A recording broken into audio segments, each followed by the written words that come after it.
Alabama football officially has a serious problem. It is officially week 3 of college football and Alabama is in serious trouble. And Alabama has a huge quarterback problem this season. They are officially on their 3rd quarterback this year. But first, let's look back at the start of the season for the Alabama Crimson Tide. In college football week number 1, Alabama had a huge, easy matchup as they faced MTSU, and they would ultimately end up defeating MTSU 56-7. However, in week 2, things would be much different as they would face off against the star-studded Texas Longhorns football team. And this week 2 game would be an all-out classic as Texas and Alabama would clash. However, in the end, Texas would get the better of Alabama as they would end up defeating the Alabama Crimson Tide 34-24 due to their quarterback play of Quinn Ewers. This completely shook up the quarterback room for the Alabama Crimson Tide. Jalen Milroe played extremely awful in this game against Texas, and this would ultimately lead to him getting benched. He just couldn't make the right throw in this game. He could not find the right receiver, and he ultimately just played bad. He was just trying to force everything and was thinking that he could only rush the ball. In this game, he would throw the ball 27 times but only complete 14 for 255 yards. In this game, he would only throw 2 touchdowns, and he would also have 2 interceptions and finish the game with a quarterback QBR of 65.6. And this would lead to Alabama losing the game, and Nick Saban was officially done with this as he officially benched Jalen Milroe heading into week 3 of college football.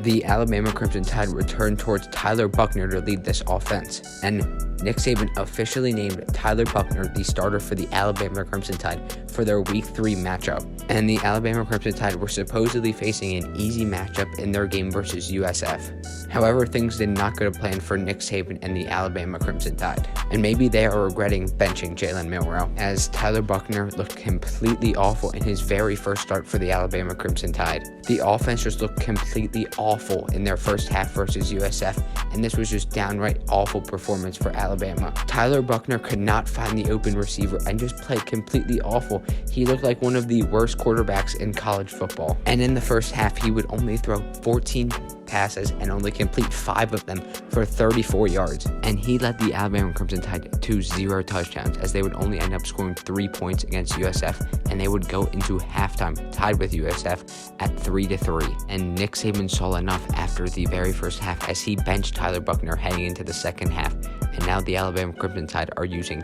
Simpson. Simpson is only a freshman, and he is now starting for the Alabama Crimson Tide, and he looks much better than Tyler Buchner, and potentially even better than Jalen Milroe, as he has now led Alabama to score a couple of touchdowns versus USF. However, this quarterback situation in Alabama is just absolutely awful, and Alabama is looking like a bottom feeder in college football this season, and not the once heavy header that they were in the SEC. And honestly, Alabama just has a huge problem right now, and Nick Saban must figure this out if he wants to keep his job. Haha, I'm joking. However, Alabama must figure this out, as they have one of the best rosters in the entire college football landscape. However, their quarterback is honestly holding them back.